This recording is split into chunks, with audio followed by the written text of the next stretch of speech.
guys, Tells20 here, and welcome back to City Skylines Down Under. It's been ages since I've loaded up this save game, and ages since I've released an episode based in this series, so I'm super keen to get back into it and back to chipping away at this town, Broken Hill. Now, if you're brand new to this series is based in Australia, and I've worked with quite a lot of asset creators to make that possible, so a big shout out to you guys who have made that possible. There's tons of you, and I really appreciate it. Whoa, slow down, buddy. And yeah, I mean, if you're brand new to this series, just want to show you a couple of little things that you might have missed, or I might just give you a little bit of a refresher of the different things you can expect from this series. So yeah, this series is based in Australia. In particular, it's based basically based in Kalgoorlie. I'm using quite a lot of inspiration from that area, Western Australia, but this town in particular is actually called Broken Hill. A little bit confusing if you're from Australia, but if you're not, just work with that magic. Yeah, this is the main town so far. We got plenty of stuff to do, and there's not really anyone living here, so these cars are just kind of coming through from all these highways that are kind of creep across it. Other places that we've built in this area is this ore mine, which is pretty damn amazing, if I may say so myself, and it's pretty damn huge. In terms of functioning, I mean, it was functioning at one point when I had a larger population, but at this stage it's not working because I've got like 0 population. When I do start getting more people into Broken Hill, this is going to be pretty functional because all these little areas down here are actually ore mines, so they will encourage a lot of trucks and ore industry to kind of come on down, which is really exciting. So I'm pretty keen for that to start happening. Also, look, I mean, clouds, beautiful clouds. This episode is mostly focused on getting people moved into Broken Hill. I mean, this town is going to be pretty large, and I want it to be fairly realistic, so we do need to start moving some people in. I've plopped down a couple of houses down here, which are kind of my base. Just scrolling through my asset collection, I've found a lot of different houses that really fit in with this area. A bit of a mix between vanilla buildings that are still pretty cool, and some buildings that I've gotten from the workshop. So I'm going to be doing quite a bit of a mix. Think quite high detail because this is a very highly detailed series, and I'll be working on quite a lot of these front yards. Might even be, I've done a bit of experimenting with pushing these buildings back a little bit so that they have a bit more of a front yard that I can detail. So that's going to be coming up. And I'm also going to be featuring an asset that was released to me. Well, I got in contact with an asset creator that goes by Baconator. He got in touch and said that he was keen to make a fire station that was, I think, either based on or is a rural fire station that's in his area, which is really exciting. That's now available to you on the workshop as we speak, so you can go and check that out right now. But that is about it for me. I'm going to now start working on the road layout for this area, and by it for me, I mean, it's still it for me. Yeah, I'm going to work on this layout here. Now, a couple of things that I'm going to work on. I've been trying to experimenting with these avenues here because I do want a lot of the roads in the main town to be have quite large roads, because being an industrial town, the roads have to support some quite large trucks coming down these roads. So, I mean, in terms of a small town, the roads are actually quite large, which is which is pretty cool. So these avenues work really well for that. But yeah, I'm going to work on this area for a little bit, and I think I'm going to put down a roundabout. Might not put too much detail into it, just as a little thing, because I think there's quite a lot of roundabouts in this area. So I need to kind of make up a couple of different roundabout templates that I can copy and paste just in certain areas. So yeah, I'll be back in 2 secs. All right, so I've spent ages on this now, and I was really only meant to just like detail this just a little bit, but I just went totally overboard and just gave it everything I had. But I really like the way this roundabout turned out, and the way it functions, and I mean these guys are driving pretty slowly around it, but I mean it works really well, and I think like in terms of practicality, it's pretty detailed, but I can actually copy this and paste it in any location that I need to, and I think I might even be able to post this onto the workshop. So I mean, if you guys are keen to check it out and to use it, please let me know if you would like me to stick it up on the workshop. But in terms of what I'm going to be doing now, I mean we're going to move on to a bit of a time lapse where I will start networking, put in some networks around here and plopping down some buildings. So yeah, let's get to it. So kicking off the time lapse right now, and I'm going to talk about something that I totally forgot to talk about in the very beginning of this episode, and that is this map. Now, I've had a lot of interest for this map, and in terms of finished, it's I reckon about 70% finished. In terms of trees and foliage and how good it looks. I've detailed like enough of it, but I haven't detailed enough of it to be stuck up onto the workshop. I'm somewhat keen to stick it up on the workshop. Well, I'm somewhat keen to finish it, and to get me to that extra keenness, hit up this like button if you so do want to see it up on the workshop, and let's do something different. And if we do get this video to 500 likes, which I think I've only done like a couple of times, then I'll stick it up on the workshop. It's as simple as that. 500 likes on this episode, and we'll stick this bad boy up on the workshop within the next few weeks. And I don't think it'll take me too much time to get that organized, but in terms of what I really want to get done, it's not like an absolute priority. But if a lot of people are interested, then I'll make it a priority for sure for you guys. I've just copied and pasted that beautiful roundabout that I made, and I'm going to be plopping that in a lot of areas.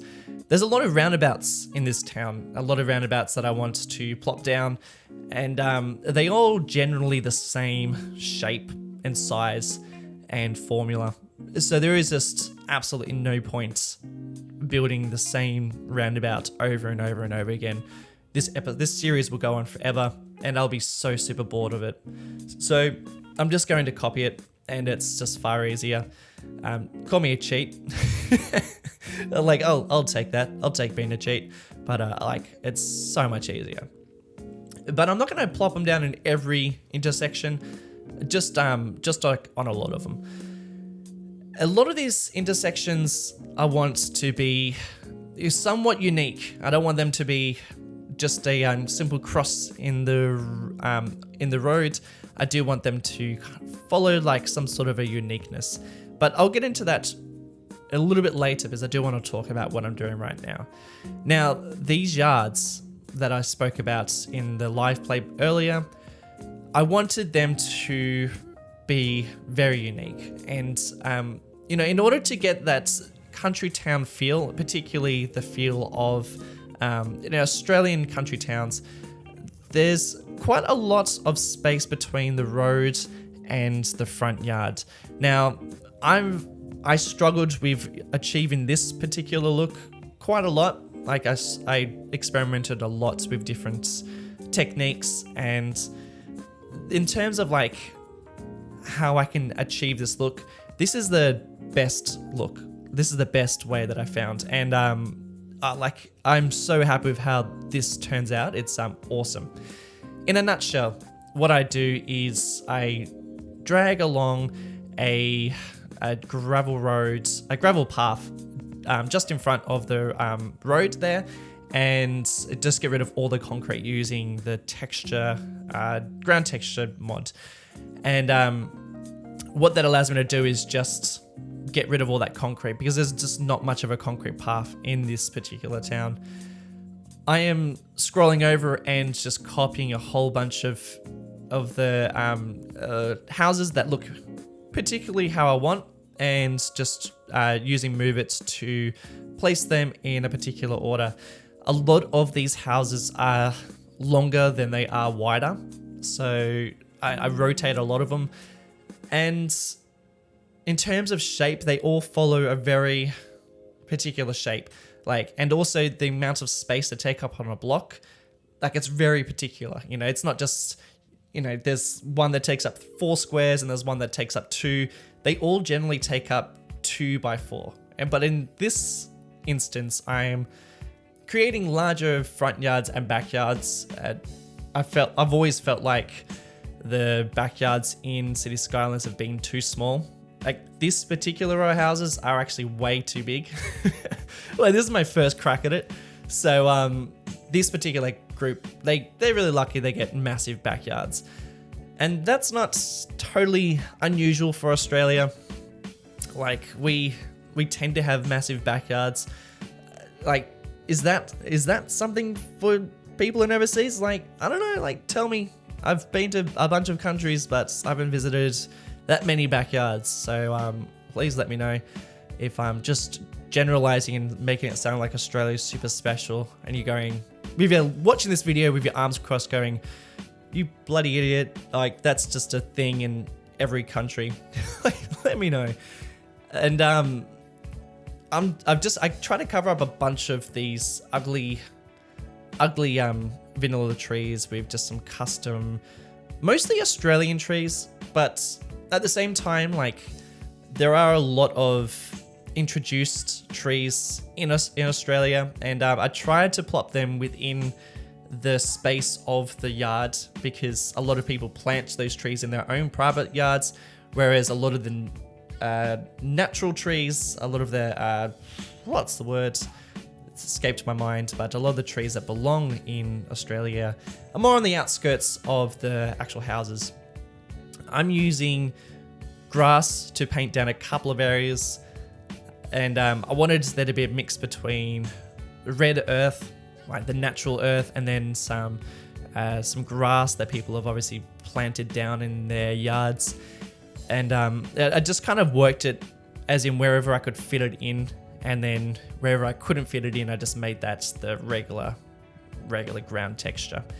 And sometimes it doesn't fit, as you can see. There's it doesn't fit exactly how I wanted it to, but then I can just use trees and foliage and props just to hide that ugliness.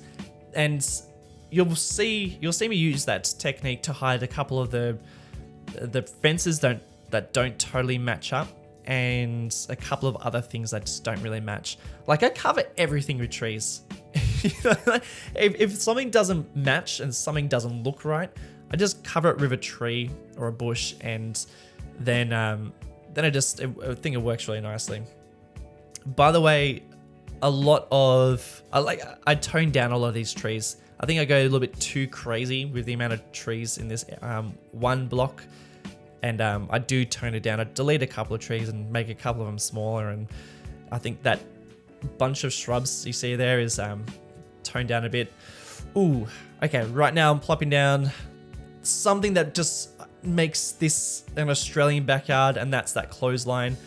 Again, hit me up if your clothesline looks like this in another country besides Australia. But I'm pretty sure that particular line was invented in Australia.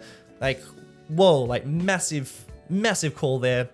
Could be totally wrong. I'm basing that fact off total word of mouth, but I don't know.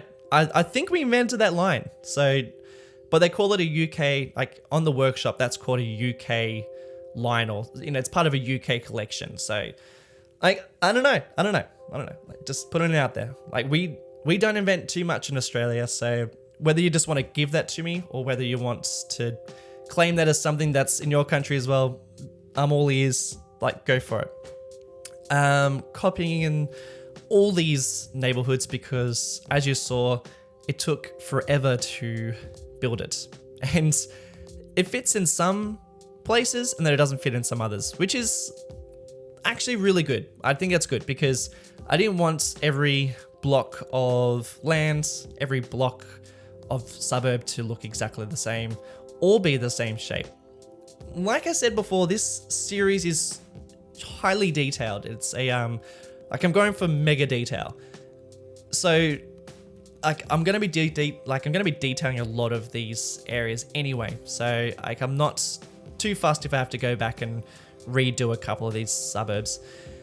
And so this one's obviously a little bit smaller front yards, and I think this one turns out even better than the first one. And you'll see, and you can make your own decision based on this next little build.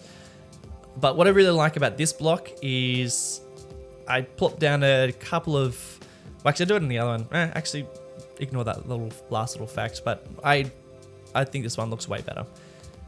The fence job is a little bit shoddy at some points, and like somewhat on purpose because I'm like the same story goes in Springwood.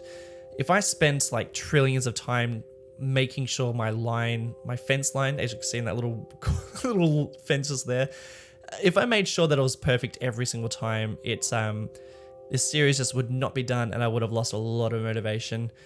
I hide a lot of that in with some shrubbery work and some bushes and trees and all whatnot.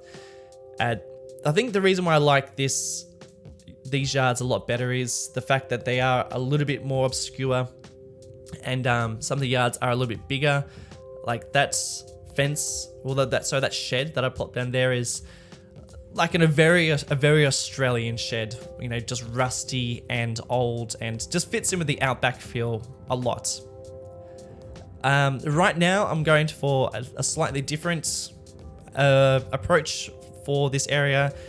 This is like I imagine this to be a bit of a retirement, or block of, I don't know, it's something. It's not just I don't think it's like units. I kind of wanted it to be a bit more of like an old person's home. We call them old people houses in Australia, and I wanted it to have that bit more of a feel. So that's my little crack at that, as you can see over there.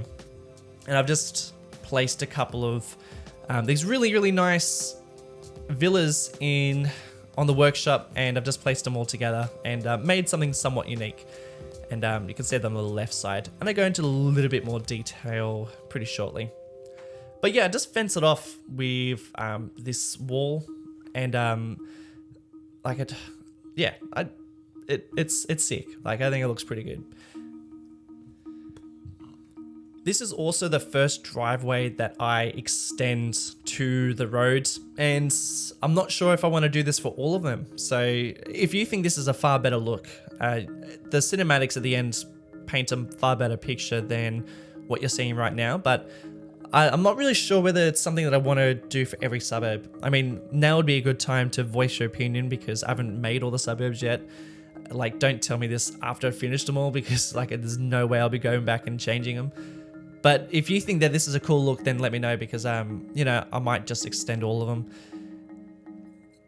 I love this block of units, but I hate those vanilla trees. So you can see me covering them up, and those trees that I'm plopping down do a pretty good job at covering them up a little bit. And this is like a small town in Australia that I'm building right now, but there will be, in terms of skyline and in terms of how big everything's going to be, I will be, I don't know, I'm thinking maybe the tallest building might be, I don't know, 5-6 stories. Nothing crazy, but also I want it to be a fairly developed town, a town that is not just a small town in Australia, but it's, I guess, would be called a regional city. And I went to university at a regional city, and going from Sydney to a regional, what is called a regional city, it's it felt like a small town to me. But a lot of the people who went to that university that I went to were like, oh no, this is a big place, and this is the big smoke. which was crazy for me because I was like, oh, this is like a quaint country town, and was like, no, this is a full-blown bloody city. And that was kind of like, it was really interesting because I didn't really think of it that way. And it wasn't until I left that town and left university, and then I went back to the city, then the city just felt just super overwhelming. So and like, I'm sure it's the same for people who live in, small places in America. And like, please let me know in the comments that, like, you have a lot of like smaller cities in, your country, and they feel like their own, like they feel like they're considered cities, but they're really just regional. And I really want to go to America and check out a couple of those like smaller towns, maybe even those smaller cities. I know there's a whole bunch that I recognize a name, but I've never actually been. And but like in Australia, like we barely have any cities, and we barely have anything in the middle of Australia. Like we have a lot of regional, we have a lot of smaller towns and a lot of larger towns, but nothing in terms of cities inside the center of Australia. So this would be considered like a small city. This would be considered a regional city, which is what I'm trying to say. This is my detailed version of that fire station that was kindly made by Duncan. I was calling him Baconator before but that's just like another name. That's on Discord.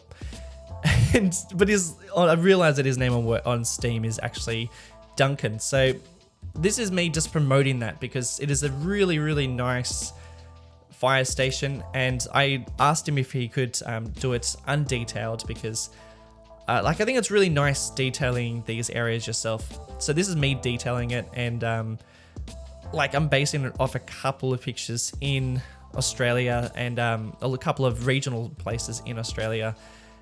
And they kind of follow different formulas. I placed a big wall and fence around it, thinking that was something that fire stations have, because I guess it's a it's a fire station. You don't want people like creeping in there. But then also looking at a lot of pictures, they're not fenced. So I don't know. I kind of, when I realized that, I was like, oh well, I didn't really need to place a big fence around it. And I think next time I do build one, I won't place a big fence around it. I might even delete the fence. I'm not sure. Like, let me know. You probably noticed that when I stuck down a lot of these neighborhoods that there was a bit of a gap between the roads and the houses. Did that on purpose. I wanted to fill a lot of these gaps with parking lots and parks and, a lot of bits and pieces that can fill these gaps. And this is how I feel like is going to make these suburbs very unique and very interesting, is that they're not going to look exactly the same in any regards. They're going to always have their own characteristics, and they're going to have their own little hubs and little areas. And this is just another little spot that I wanted to create a little bit of detail in. This is my first crack at the shops. The next episode of Down Under is going to be shop based, and this is like a vanilla building right here, and I'm just jazzing it up with some props and a fence. Like a lot. It's, again, like, please hit me up in the comments and tell me if this is something in your small town. But in Australia, a lot of these commercial, these little commercial places have their own fences and backyards, and it's almost like, I know a lot of them are converted houses and now turned into doctors, practitioners or dentists or accounting firms or whatever. And this is obviously is neither of those, but I do want a lot of these shops to have their own front yards and backyards, and to be more than just a shop along along a street. So that was my little version of that, and I'm super keen. Well, I've already started making the next episode of Down Under, and you'll see, it's it's mint. It looks really, really good. There's so much on the workshop that is Australian themed. If you are curious about the stuff that I'm using in this build, check out the description below, and I have a mods and assets collection, based on Australian creations, and you can find all the things that I'm using in this build. They're just totally Australian, and you know, whether they're being built purposely by asset creators as an Australian version, but like a lot of it is just like things that I found on the workshop that I go, yeah, like I've seen that in this country and I think that fits. Go and check that out. It's I think it's a really, really good collection, and I'm constantly adding to it. That water tower that I added just there is just a fine example of you know, an Australian asset that is not technically an Australian asset. But guys, that's pretty much it for my ramblings and for my time lapse. Thanks heaps for tuning in as always. And if this has been of interest or helpful to you guys, definitely show your appreciation by hitting up that like button. There's a little reminder popping up on your screen right there that I built a little while ago. And if you're new to this channel, please consider subscribing, because there's plenty more to come, and comments are very much welcome as well, because I read them all and they're always very interesting. But that is pretty much from me from this episode. Thanks again, and I'll catch you guys in the next episode. See ya.